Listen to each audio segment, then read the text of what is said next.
How are you doing? Good. Well, good morning to everyone. We're so glad to see you all here in the room. I think we're expecting a couple more folks yet this morning, but we're going to get started in the interest of time. It's a busy day. Following this meeting today, there is a Liberty Tree planting being sponsored by the Captain John Collins chapter at 11 a.m. over in Ackworth. So we want to do whatever we can for those of you who are able and planning to be there, to have the freedom and time to get there. So we'll get started. Our colors have been posted. I will provide our invocation this morning. If you'll stand and then bow your heads. Our Heavenly Father, we're so grateful to be here today in this room as brothers in history. We thank you for all of the blessings you've provided to each of us as individuals, as a chapter, the Piedmont chapter, and for the organization of the Sons of the American Revolution, as we try to do what we can to support the youth and veterans of our nation. Dear God, we ask that you be with us and provide us with your wisdom as only you can provide it, and that we do and act in a way that you would have us to be. We ask all of these things in your Son Jesus' name. Amen. Amen. Amen. I would ask Sergeant at Arms Tim Dunn if he would lead us first in the Pledge of Allegiance, and then we'll remain standing for the SAR pledge. I pledge Allegiance to the flag of the United States of America and to the republic for which it stands, one nation, under God, indivisible, with liberty and justice for all. Sergeant at Arms Dunn. We, descendants Of the heroes of the American Revolution, who by their sacrifices established the United States of America, reaffirm our faith in the principles of liberty and our constitutional republic, and solemnly pledge ourselves to defend them against every foe. Thank you. You may be seated.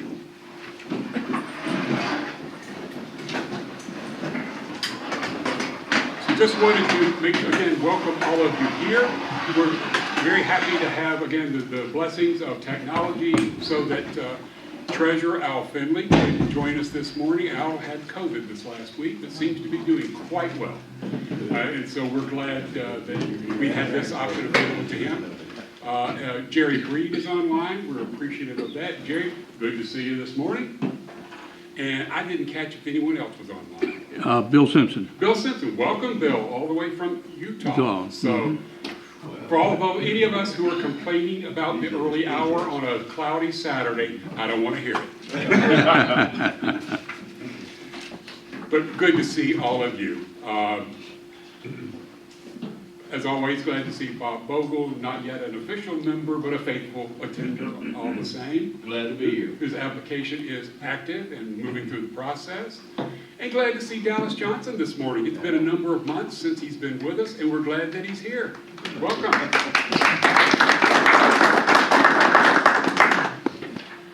Well, I'm going to turn things over to Vice President Rick Reese III to introduce our special speaker for the day.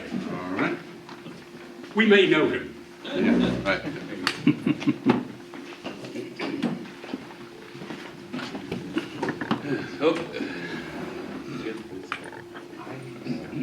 Okay, well today we're going to have a traveling trunk workshop. How many people are familiar with the traveling trunk? Most people have heard the words. Anybody ever seen it at the Roswell for members or done one in the school? We know George, we have a few people. Well, President Floyd had mentioned in his speech or his talk that one of the things to get people engaged and involved in the chapter is to get in extra, especially the educational activities. The traveling trunk is a great one. COVID kind of put a damp cloth on it, and we kind of stopped it for a while. And it'll just fizzle away if we don't keep doing it and people don't sort of recycle. When I first joined, George and Bill and Paul and Bob Sapp, they were primarily the traveling trunk presentation legacy. I mean, I don't know who did it before they did it. Anyone before you, George? When did you start the trunk? Do you know? Terry Manning started Terry Manning. that. Made it available to livers in the state, and I think we funded about 12 chapters. Okay, so, oh, right. to get it all started. And Yeah. it took off from there. Mm. National took it on, and they changed the name to Oh, yeah, it's, Patriot Chest. Patriot Chest. Patriot Chest. Some chapters have a tent even, like a full-on. But anyway, that, you know, so and my father had sort of shadowed with those guys when he first started. And then now it's really, then Paul, Bob Sapp and my dad sort of did it for a while together. Now I think Bob is sort of retired from it. So it's just my father. And so now we're going to give a little bit of an explanation and sort of a history of what the chapters, history with the traveling trunk, and hopefully get some people interested. And we actually have one coming up at the end of the week. So, you know, you might want to shadow. It's a lot of fun. And the kids seem to love it. It's really interesting. And I don't want to spoil any of your fun, but, you know, they look at these screens and they have thousands of dollars worth of entertainment, but a string and a ball just does the same thing to them. So it's amazing to see just, you know, and you got to keep that spark going, you know, and keep interest. And you get the young Lewis Maddoxes out there, or Maddox Lewises, and you can inspire them. So anyway, so our past president, Rick Reese Jr., has been, he's also the senior liaison for the CAR, our communications chairman, and assistant webmaster. So, without further ado, oh, there's. I have a master webmaster that's There you teaching go. me all I know. And here he is. And look, here's Bob Sapp now. Just in time for the trunk.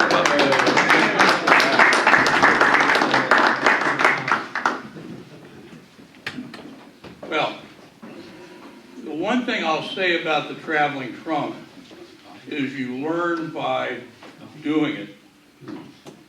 And I'll tell you what, I learned from the best. And what I'm going to go through right now is a lot of pictures from previous traveling trunk shows that we've done with some graphics to explain what's going on in there. And then hopefully if we have some time left and interest, I'll do a couple of ad-libs with the stuff we have right here in the trunk.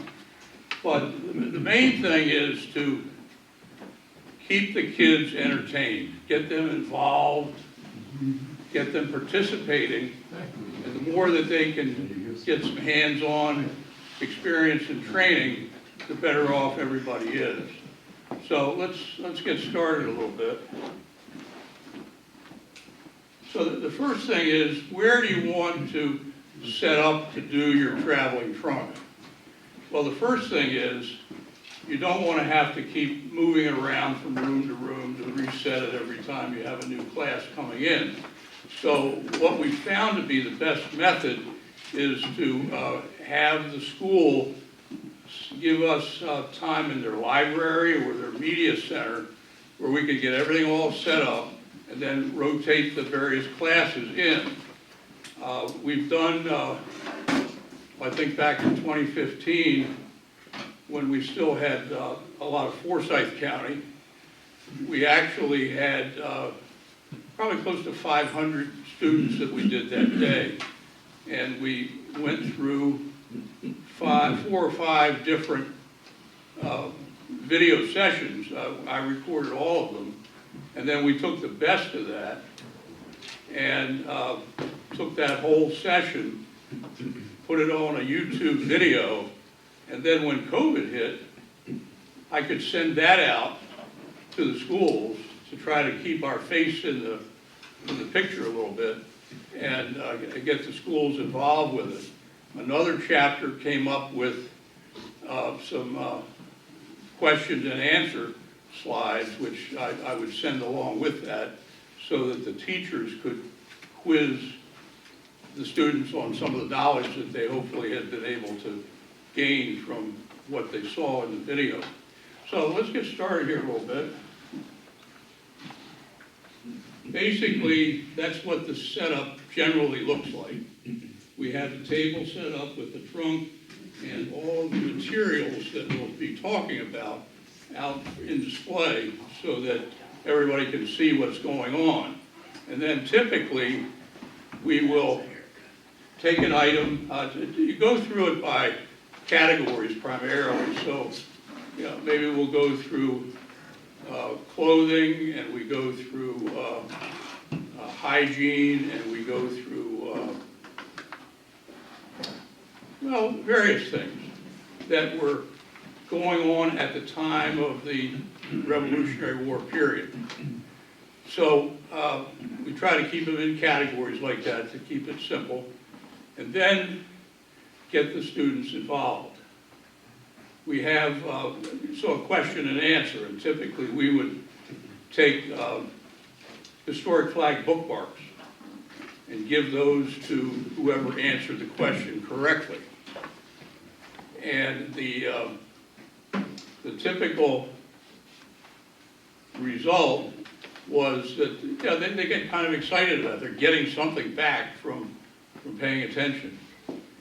And in addition to that, as we got down into areas of the clothing and then get into areas of games, then we could really get the participation of the students.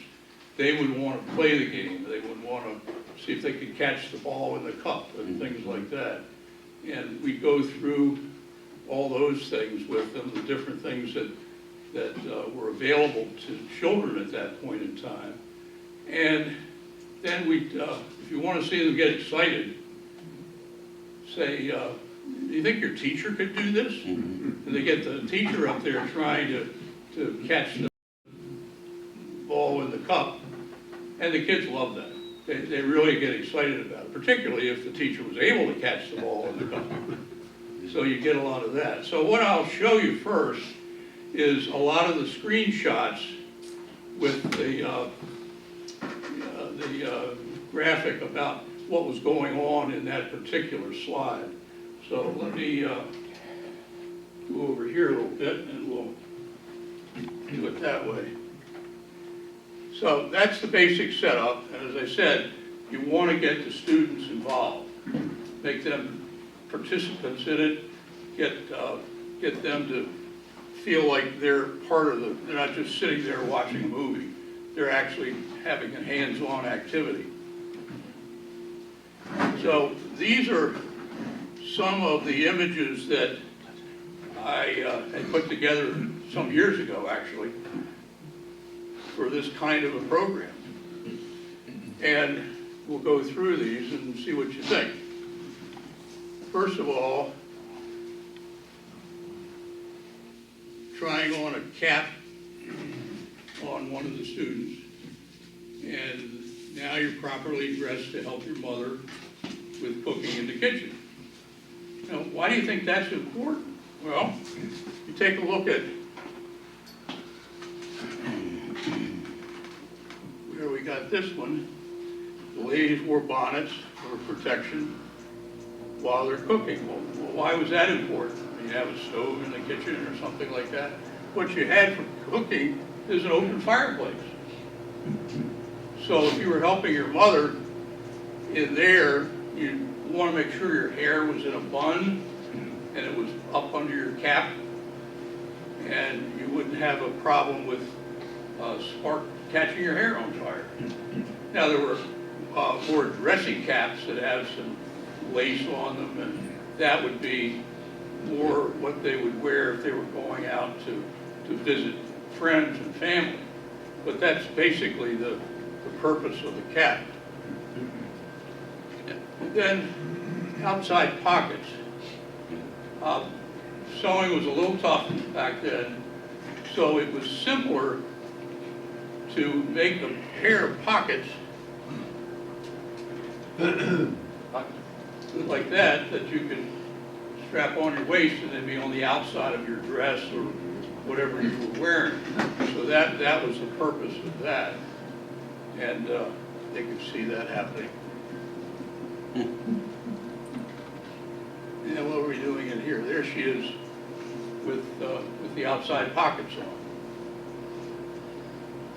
And her cap. Now, it was important to let the boys know that even the men wore caps. back then, but that was more of actually a work cap that they would have. And then the colonial shirt, there's Bob Sapp holding up a shirt. But you see how big it is? It's really a night shirt as well. So you wear it during the day, you wear it to go to sleep in at night. So everything was multi-purpose as much as you can to make sure that everything got accomplished. Now, this one is Tea.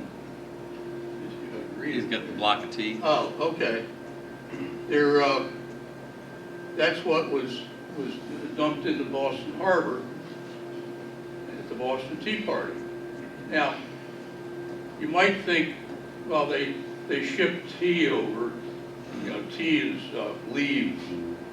So if you stop to think about it, if you're trying to make an efficient cargo load, you'd want to have something a whole lot more compressed and compacted than just a bag of tea leaves. So that's what they did. They actually would form the tea into bricks, and it was I think there's one right there, buddy. it was molded, and as you can see, it had parts in there where you could break off or cut off a segment. And then what you would do is take, I don't think I have the tea. have the, well, we have a cup, and then you'd have an infusion basket, which is in here someplace, and you'd shave off some of the tea into that infusion basket and put it in and pour hot water over it to make tea. That's how that was accomplished. Right. They usually think it's chocolate, but you ask them what Yeah, it that- is. when you ask them what it is, first thing they say, oh, it's a chocolate bar. But then we go into exactly what it was, how it was formed, and what it actually is. So there's George showing one of the students that it's actually just a little brick of tea, and then you would shave it off into your infusion basket and pour hot water over it and make a cup of tea. And then sugar. Sugar came in cones. So we'd have a cone of sugar, like that. Now, what you would do with it, typically what you could do is nip off a little bit of that and put it in your cup to sweeten the tea, stir it up. Some of them were a little more thoughtful than that. What they would do is they would cut off a little bit of it and put it between their lower lip and front teeth, and as they were drinking the tea, it would go over the sugar and sweeten the tea on the way down, and probably get more sweetness out of that cup of tea that way. So they were pretty inventive and resourceful.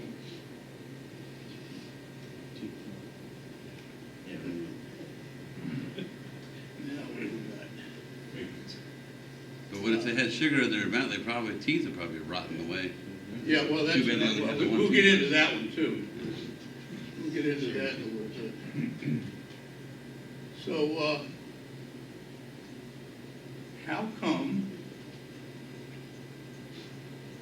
people carried fans back then? Very good question, but a lot of people did. And, you know, here's one of the fans. And it would open up and look like that. And when you were talking to people, you'd put the fan over your mouth and talk to somebody. And why do you think that was? Well, first of all, dental hygiene was very poor, to say the least. And the closest dentist could be 100 miles away. So the likelihood of proper dental care is almost slim to none back in those days. So you have alternatives. One of them would be, and as a result of that, you'd have bad teeth and bad breath. So the fan was helping to conceal the bad teeth, and it helped to conceal the bad breath because many of the fans were actually scented. I believe we've got one in there where Paul is showing one of the students that it has a scent, and getting up close, and you can smell that. So that was how they hid their afflictions, as it were, I guess, just like that. Talk to each other through the fans.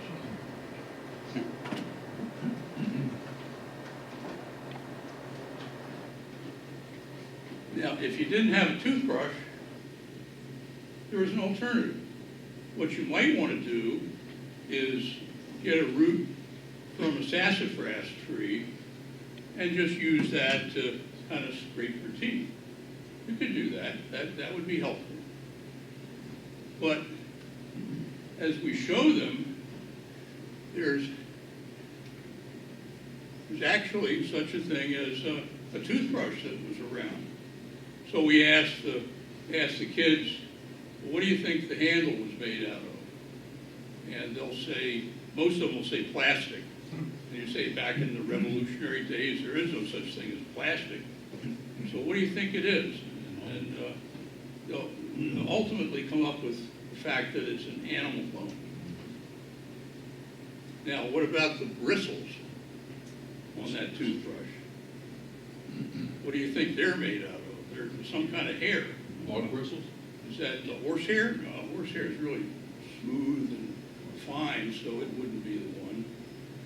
Ultimately, it's pig bristles. So those are the really stiff, if you ever pet a pig, you know, they have pretty rough, scaly backs. So that was the answer to that one. Then we go a little farther than that and say, if your family was fortunate enough to afford a toothbrush, because that wouldn't have been a cheap expense back then, it became the family toothbrush. Everybody used the same toothbrush. And that would get a lot of groans out of the kids, and the teachers for that matter. So we had some fun with those. The local barber was the dentist, and he would also be the one who's taking care of your wounds, that sort of thing. And so a lot of those things didn't measure up to anything we know today, but that's just the way life was. Now here's a picture of George Washington's teeth. History says George Washington had wooden teeth, but in point of fact, he did not. What he had was that denture, and you have the hole right there. That was for his one remaining good tooth. And the rest of the teeth that were in there were probably from people who lost their teeth, and they would be implanted in that denture.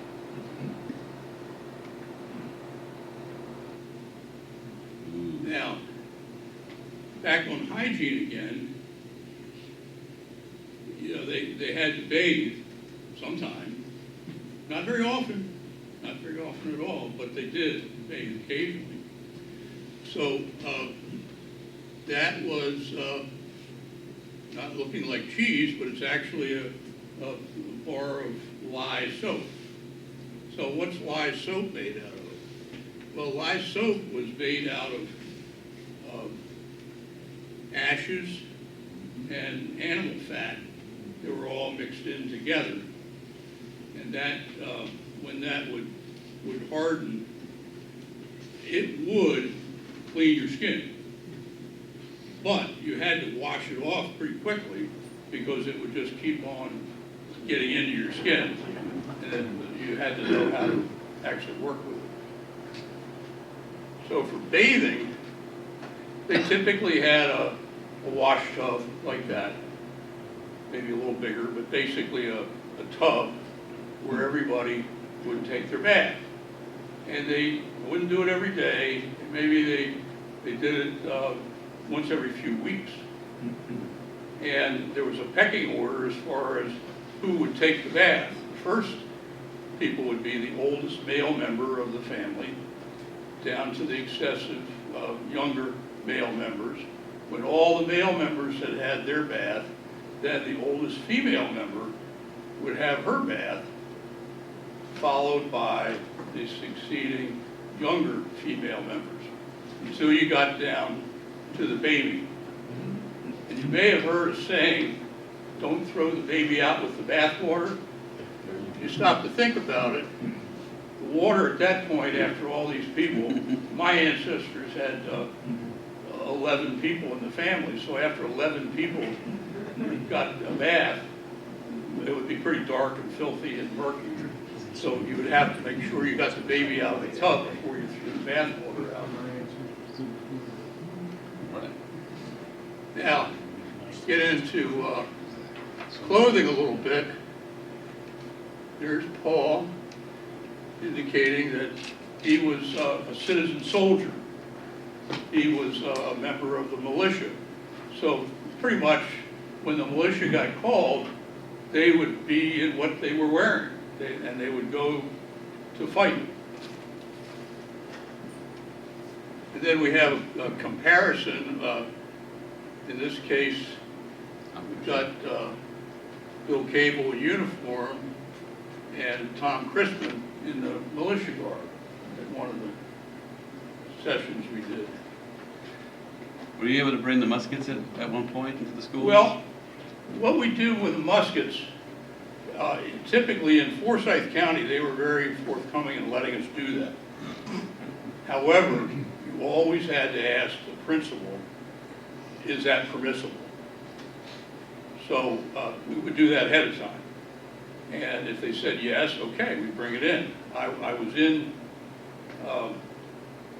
Bruce Meany had an issue in Gwinnett County and wasn't able to do the presentation. So I ended up, I was filling in for him, and I had scheduled one. So I did the one. The media center supervisor liked it so much, she got on the horn and told all the rest of Gwinnett County, you want to have this presentation. So I had 9 more requests. And again, same thing, I would ask it if it was okay, I'd bring in the musket. Now the last one I did there, I had the musket in the car, came in, got it all set up, and the principal was there, and I talked to him. I said, is it okay to still bring in the musket? He said, well, I wish you wouldn't, because there was a knifing in another school nearby, so it's not a good idea. That's fine, just didn't do it. But the kids loved that part. All we did was show them how to load it with just a little gunpowder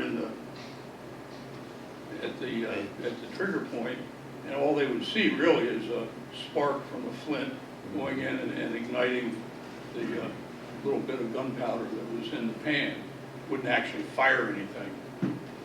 So that was always something fun for them to see that happen. And we had the same thing, had a couple of flintlock pistols do the same thing. But over time, didn't end up taking those in anymore.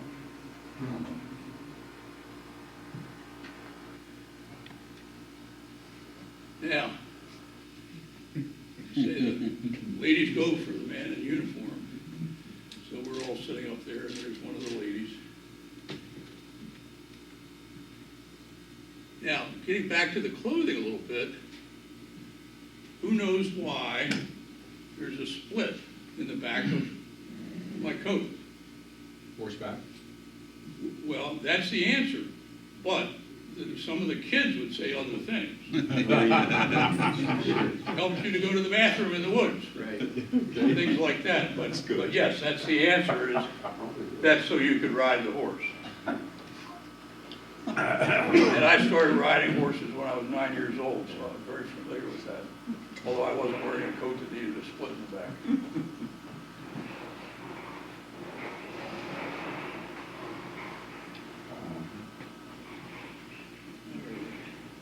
So we had I don't know if I had that, that's not out, but we have a checker cloth, checkerboard pattern cloth and checkers that they could play checkers with. Also, we had Jacob's ladder. Kids like to see how that goes. And then get into the corn husk dolls. And they were, they looked like this. We had 3 of them in the trunk. And basically they were made by taking the husks off corn, letting it dry in the sun, and then the mother in the family would typically shape them into the dolls, and then the kids could play with those.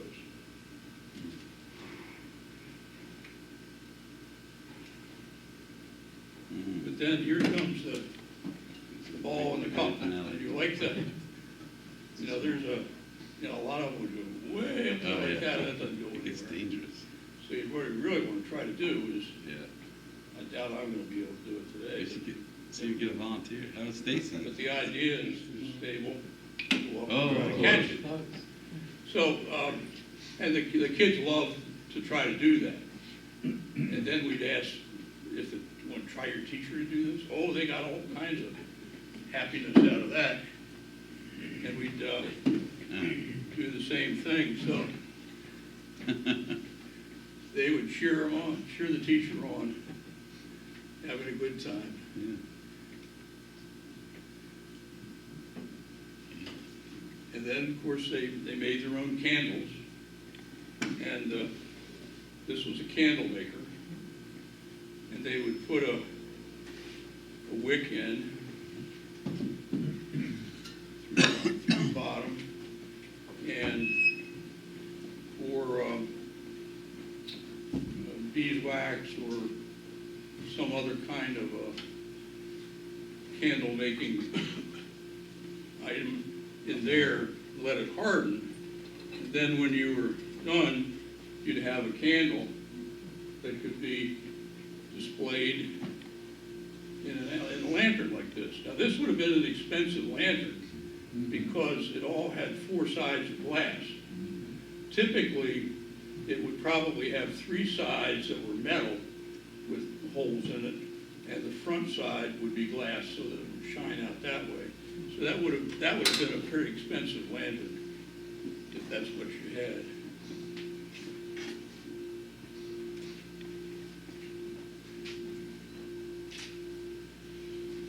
And here's George showing how it would be to write with a quill pen and ink. And you'd have there's an inkwell in here and a quill pen, and you'd dip it in, and you'd, little by little, you'd write on the paper.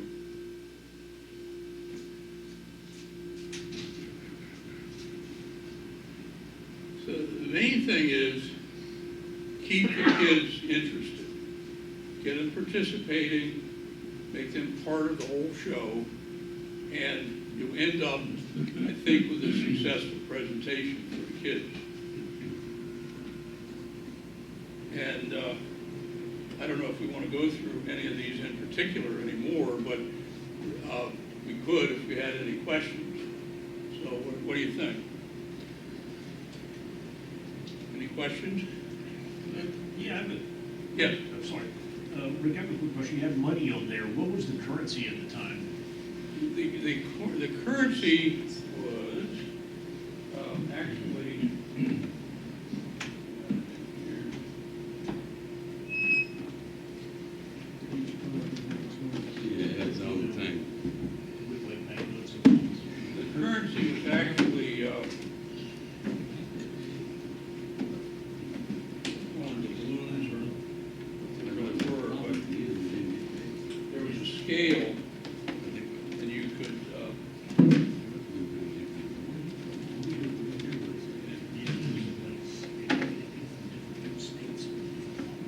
in the scale's is in the purple box Okay.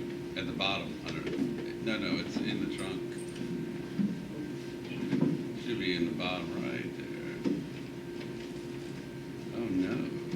I just saw Yeah, I it. see. That's a cool I was gonna right say, there. So what you do where does he have is,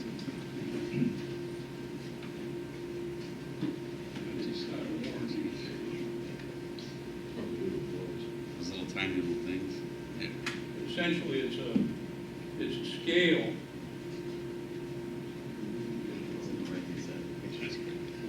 See my finger get in there without the gloves? Well, I see that was lifted. Yeah, right.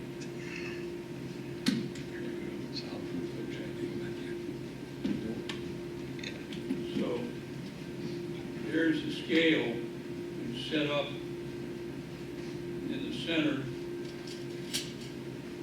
like this, and you put in the proper number of pieces, and this was the whole dollar, or you could cut it in half, and you'd have a half a dollar. And you'd have, on the scale, you'd have the equivalent piece to make sure the weight was balanced properly. So why would the weight have been important rather than just the value of the coin? What determined the value of the coin? I mean, were they actually silver or?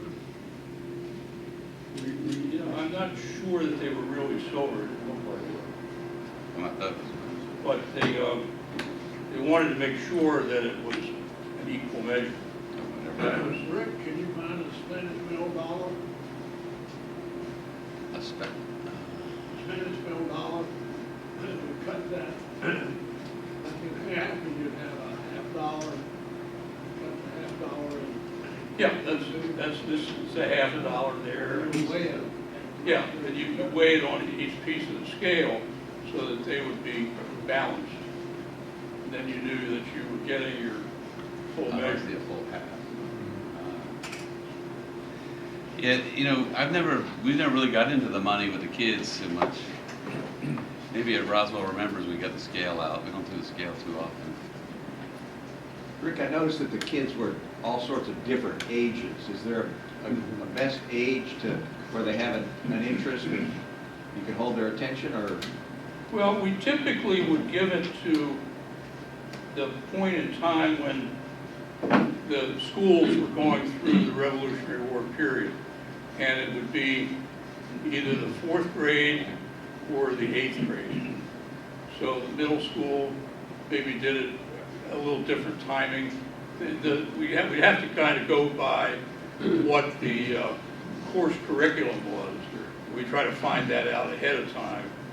But prior to schools actually getting started, we'd begin to reach out to schools that we knew we had contact with before to put us in their thought process so they could go ahead and do it. Now, I got the one I'm doing on Friday this coming week is in Cobb County. Now, Cobb County put in an edict that said before you go into a school, you have to have 60 days approval before you can go in. Now, this was a Mount Bethel Christian Academy is not a public school, but I told them that that was something that Cobb County required, and I asked if that pertained to them. And their administrator checked and said, no, it did not. So we're fine, because I only got about a week and a half's notice before that came up. So people that want to present the traveling trunk, do they need to have a background check or any kind of card, school card or anything like that? I guess would anybody be prohibited from joining you Friday to shadow? No, not at all. If somebody wanted to come along and just even to watch, not necessarily to participate directly, you could, because all you need to do is, when you go into school, I'm sure you show an ID of some kind, and that would be fine. I'm gonna That's check my, typically I'm the gonna way check they my do it. schedule, Rick, if I can do it, I will, that's like 5 minutes from my house. Oh, How long is the presentation? Well, you can make it as long and as short as you need. I typically try to stay within a classroom hour, so it's typically 45, 50 minutes. Right, you said the classes roll through though, or is there just one class? There's only one class there. Okay, They so have- it's about an hour. Yeah, they have 44 students. On Lower Roger Road? Yeah, right across from the police station. You do that? Yeah, All right, I think I'm gonna try to do that on I'll Friday. be there. If I okay, can. good, good. Where is it located, Rick? It's on Post Mount Oak Mount Trip. Bethel Church? It's Post Oak Trip. No. Yeah. Oh, you're Lower doing that. Roswell Road. It's not Lower Roswell, you're doing Post Oak. Post Trip. Oak Kind of Trip. near Yeah, the fire station and No, it's not, everything. it's not that one, it's So on it's- Post Oak Trip. Okay, Post Oak, okay, it is that one. Are you doing- It's where the Jewish communities used to be over there. Yeah. Yeah, Christian Academy or Mount Bethel Elementary? Christian Academy. Okay, that's on Lower Roswell Road. No, that's not. Post where Oak he's going. Trip. It's Post Oh, Oak oh, Trip. the former Post Oak Trip. It's the I north, see. it's the north campus. Yeah. I'll still try. Post Oak Trip, I looked it up earlier. Yeah. Thank you for clarifying. Yeah, but I didn't understand there dressed up. Where is everybody? Yeah, that'd be in a uniform senior. Yeah, we can set up anytime after 12:45, so I think it's scheduled to start at 1:30, so we'll get some time in there to do it. Yes? Yeah, Rick, I substitute son for grade schools. One time after Roswell Ramblers, I had on my militia uniform, and I just went by, it was Barnwell, one of the elementary schools I substituted, and just went in there to show the front office what I was like in that. Yep. And they asked the curriculum coordinator to come to the front office immediately. And they said, would you like to go around to all the fourth grade classes today? And I said, well, I've got all day. And I went around to each fourth grade class, and some of them know me. Yeah. And gave them, they said, give them about a 10-minute presentation on the uniform. Yeah, And they no, that's loved good. it. Kids Yeah, love it. we've done Barnwell before. Yeah. And that's worked out very nice. They like to see pirates. Yeah. Yes, sir. I'd like to make a point about the toothbrush Okay. that you had. I like that presentation you did about the toothbrush. How many of you know what a sweet gum tree is? Oh, yeah. Also known as a swiggle. Berry balls on, all that stuff, aggravating. Well, I come from the last 3 generations of my family, I come from the youngest kids in it. And I grew up partly up in White County, Georgia. My grandfather had a farm in county, electricity, running water, and anything like that. Well, when I was a little kid, he taught me how to make a toothbrush out of a twig from a sweet gum tree. And then he told me that's how the sweet gum tree got its name. And Interesting. what you do is you take a pocket knife and you just chop up one end of it and brush the teeth. And it's strong enough for them to flake off or anything like that, and it's kind of nice sweet. Yeah, that's the sassafras root.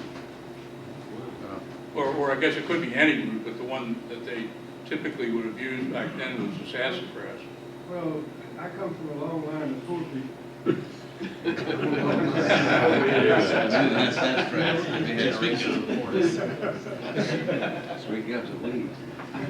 But to the question that Rick III was bringing up about what kind of clearance do you have to have, again, our experience recently with Cobb County, typically to get you in, they've got to have about a 60-day warning. But if they do all of that, once you get to the Cobb County schools, you show your ID and they check you in. There's no background check. There's nothing like that, but it's just proving who you are, that you are who you say you are.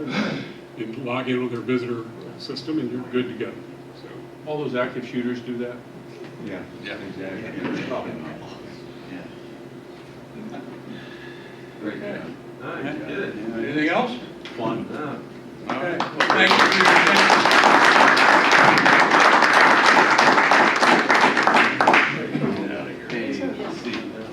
Maybe someone snap a photo. Maybe Stacy. I certainly will. All right. I'll just stay right there. I'll give you the photo. All right. See you guys know the trail.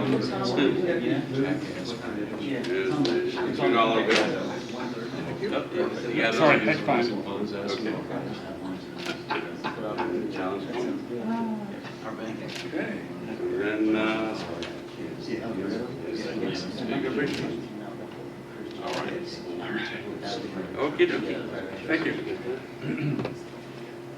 It looks like we got a couple of volunteers. That's great. Well, I appreciate all that. Thank you for your attention. Great work, great work.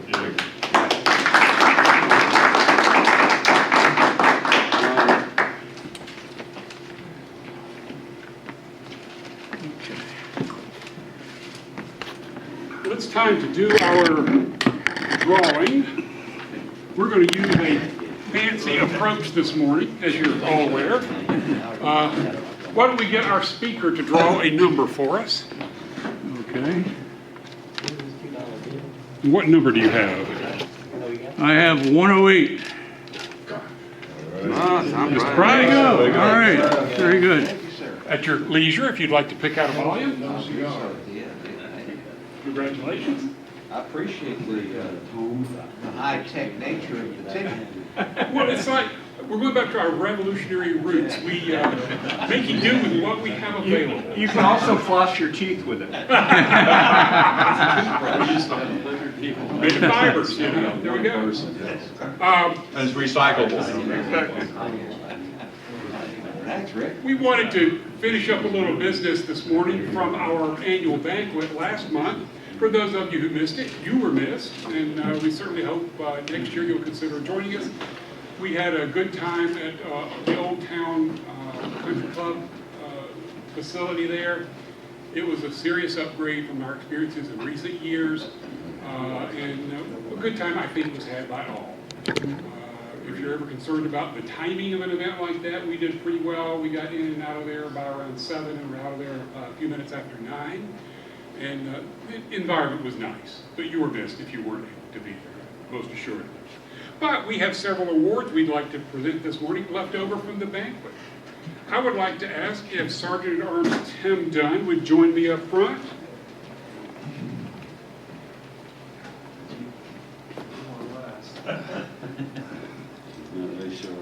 Tim, we have a certificate of appreciation for your service with us as a member of our board of managers and serving as our sergeant of arms. Right. Well deserved. Thank you for being a member of our leadership team. And we also have a certificate of appreciation for Eric Thorstenberg, who got to sign his own certificate, by the way, so this was a big surprise. Thank you, sir. Not only, of course, is Eric our long-serving secretary, he is the last member of the chapter who were the charter members of the Piedmont chapter. So, and I believe this last year was your 30th year in the chapter. So, Wow. right? Thank you. And we also had a number of bronze America 250 medals that were awarded at the meeting. I'd like to ask Calvin Rhodes to join me up front. Here's your medal and your certificate.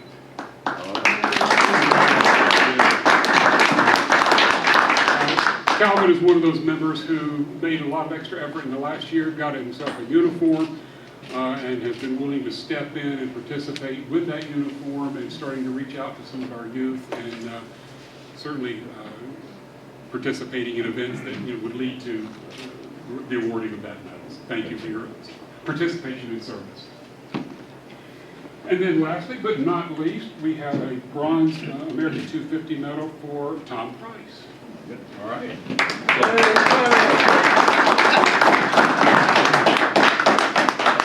Your certificate and your medal. All right. Thank you. Congratulations. Thank you. Okay, we appreciate it. Every time you come to read on the slides, then you get points. All right, looking today at some of our chapter reports.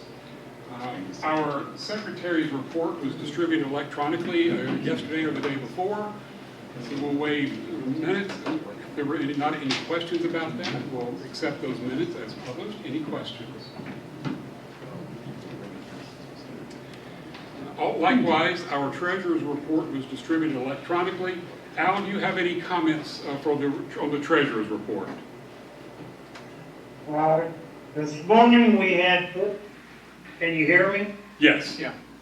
Okay, this morning we had $14,051.30, and as you notice, our education fund has taken a big hit thanks to Max.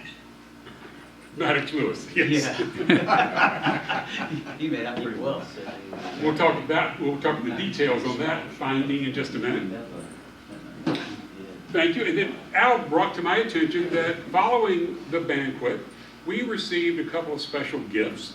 A member who chose to remain anonymous has donated $500 to the Piedmont chapter expressly for our annual picnic in July, so that we as individual members don't have to pay to attend that picnic this year. Wow. So, They can still pay. you gave me the words and I got it wrong. You have that option. But that was a very kind gift to do something for all of our chapter members, and we appreciate it.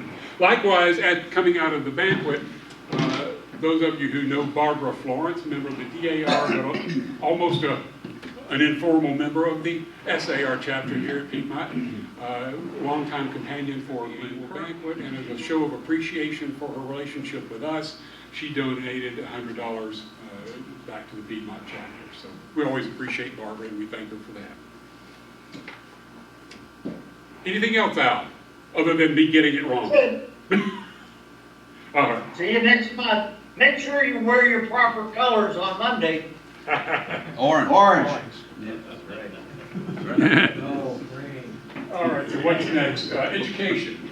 So update a little bit on education activities. This is the heavy activity period. We got 26 posters from Eastside Elementary School in the last couple of weeks. And actually, Scott, Calvin, and Eric are going to stay behind and help after the meeting today and help me judge those posters. And so some nice looking ones, I can tell you, in taking a little preview. We will have 26 posters to consider.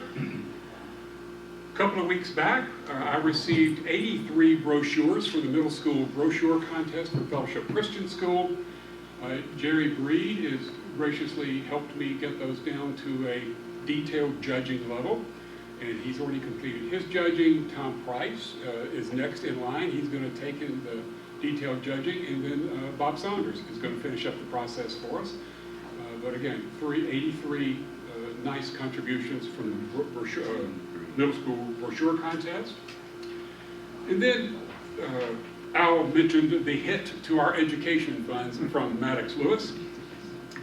Maddox, we sort of did I won't call it, we didn't double dip because that would imply something went wrong. But we presented Maddox with his certificates and awards from the Piedmont chapter at our annual banquet. But we did sort of a take back. We took back the certificates from him that night. We let him keep the checks. But then we also represented those to him in front of his peers at Fellowship Christian School on February 26th. We presented him at that time with some empty envelopes that looked like we were representing him with the checks, but got to both recognize Maddox in front of his peers, but also to encourage others to participate in the contest going forward for Fellowship Christian. So Al kind of jokingly said the education committee's expenses took a hit. Cumulatively, so Maddox won first place essay contest Piedmont chapter. He got second place for the state of Georgia in the essay contest. Nice. He won first place video contest for Piedmont chapter and won first place in the state of Georgia video contest. And now his video has been entered in the national contest. But at our annual banquet, Maddox collected total between Piedmont chapter and the state of Georgia society $1,700. So, his mom has sent us a thank you note, very touching, that I would like to read to you.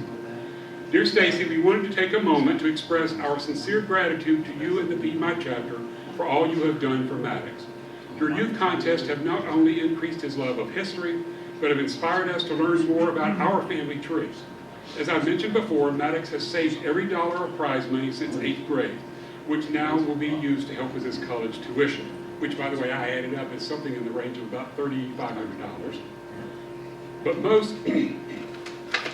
most of all, we are thankful for the friendship, kindness, encouragement, and patriotism shown by your entire SA organization. We will hold many happy memories in our hearts of the time spent with each of you.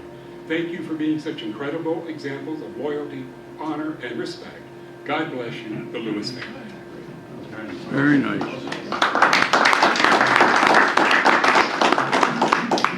Maria herself recently became a member of the Society of George Washington's Army at Valley Forge, and Maddox has indicated a desire to now move forward and become a member of the SAR.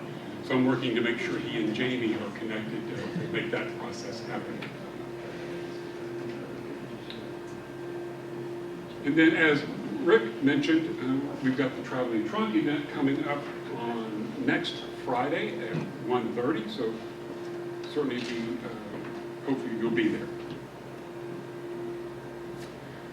Veterans, I don't think there's anything new to report today, but just updates. For last month, we did talk about the $5,000 that the chapter donated to women veterans in December. Stacy, I'll add. Oh, Rob, I'm sorry, yes. So we will lay out our veterans program for the year in the next session, but we are off to a very good start. We had a generous family out of Colorado donate $2,500 for the women veterans. Nice. I know our fundraising doesn't start till summer, but they were very generous to do an early donation. So we're off to a wonderful, wonderful start this year. Very good. And it helps so much. I'm actually getting thank you notes and calls from the women veterans that we have helped. We have really made a difference in assisting, making a difference in their lives. Thank you, Rob. My apologies. Let's see, we did have a, what's that, membership update, Rick? Yep. So Jamie is listed here, 104 members. I think the number is actually 102, but we'll reconcile that. But anyway, the good news is, as of January 24th, Mark Bradaway, the father, and Logan Bradaway, the son, 14 years old, became registered as members of the Piedmont chapter. We're continuing to coordinate to get them properly inducted. I'd hoped they might be here today, but apparently Logan is heavily involved in high school sports, so Saturday mornings are sometimes a challenge. But we'll take care of that as quickly as we can. And then a lot of activity on the membership front. I've had several signing parties over at Jamie's house for folks with membership applications between being at the state registrars and now up at National. A number of applications, supplements in process. Jamie's focus has been on new member applications and trying to catch up a little bit. He's turning his focus now to some of the supplementals, and so we should start to see some more activities in that area as well. So, a lot of great activity. The Eagle Scout, I think, is our next update. Yep. So far we've had, I think, 3 different events in which 8 recognition certificates have been presented so far this year, between January, February, and March. 4 members who have been supporting those, so thank you so much. But hot off the press is that we've got another one that's on the calendar that we've been asked to present on Saturday, April 26th at Johns Creek Presbyterian Church. And if you are available, again, that's at 1 p.m. If you're able to participate and help with those presentations, see Jamie or Bob Saunders back there in the back. Bob is transitioning in as our Eagle Scout coordinator. And so get in touch with either Jamie or Bob, and we'll make sure you have the details you need to participate. It would be very much appreciated. All right, birthdays. So this isn't February, but we just highlighted a couple of birthdays at our chapter annual banquet last month, but I did want to do a full list this month. For those of you here in the room today, we've got Shields, who had a birthday on February 19th. Congratulations.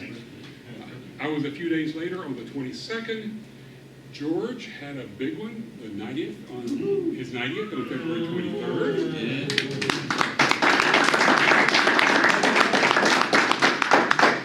And then Rick Reese the 3rd on February 28th. February is a busy month. Congratulations to all the members. March birthdays. You can see listed here, those here today. Probably the one that's most notable, Bob Sapp on March 4th turned 98. Congratulations. Don't know that anyone else is here yet, but we appreciate all these members and are glad to see the clock continues to roll around for them one more year. So that's great. We've had a number of milestone anniversaries. Back in January, we had Alvin Benton, who has served 5 years with the SAR. Craig, if you're willing, I will give you his certificate to take to him. I'll see him tomorrow.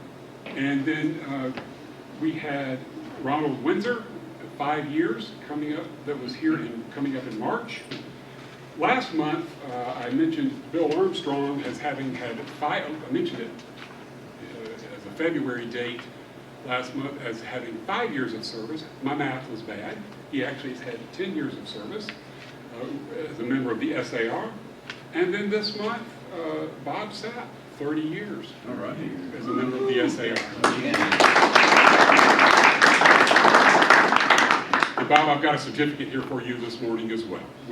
Matter of fact, I will go ahead and give that to you. We'll come to you. And I apologize, I don't have the folders ready, but here's one for your dad. Get that in. Appreciate it. And then Bob, just a certificate to congratulate you on your 30 years with the SAR.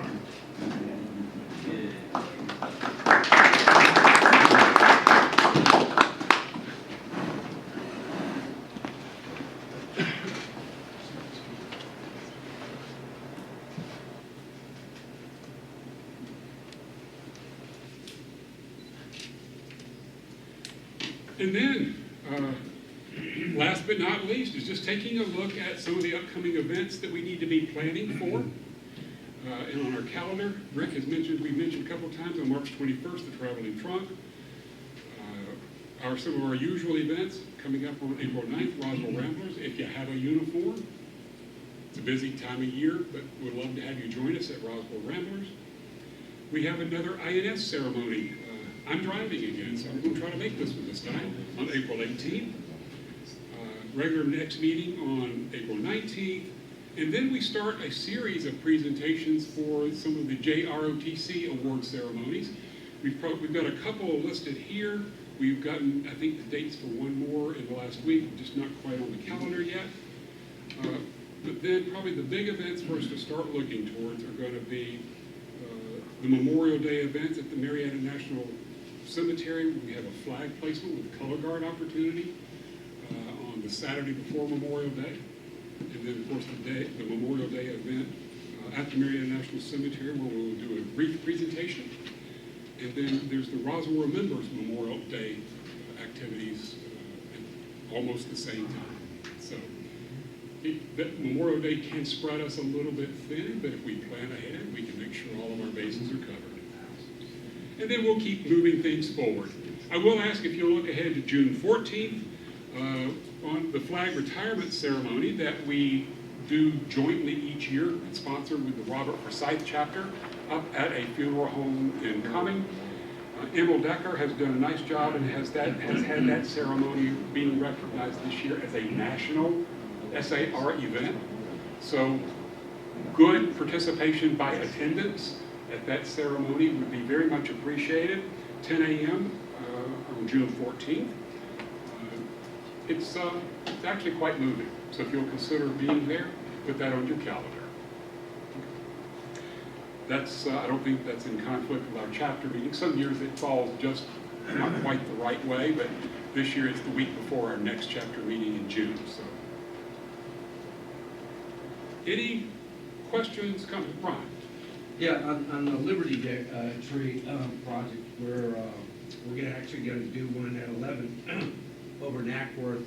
That'll be 124 then, but I just got an email yesterday from the Jimmy Carter Center, so we're gonna actually do a presentation down there. I don't know when, but it's gonna be actually a live tree, and that's a really huge honor. Probably get a national press out of that. So Jimmy Carter was a member of the SAR. Over the years, the Button Gwinnett chapter taken it upon themselves to keep his membership active, even if he himself wasn't able to do so. So when he passed, he was a member of the SAR. And I think you're also working with down in Plains at the location in there to do something at some point appropriate in the future, right? I'm not sure about the Plains deal, but no, that's a great one. And it pretty much all started from here, from Tom's gift right off the bat, which is over here at Milton. And city of Milton was John Milton. That's a patriot. So that was our start. A lot of good things yet to come. Well, if there's nothing else, I will ask you to stand and ask Sergeant at Arms Tim Black to lead us in the SAR recession.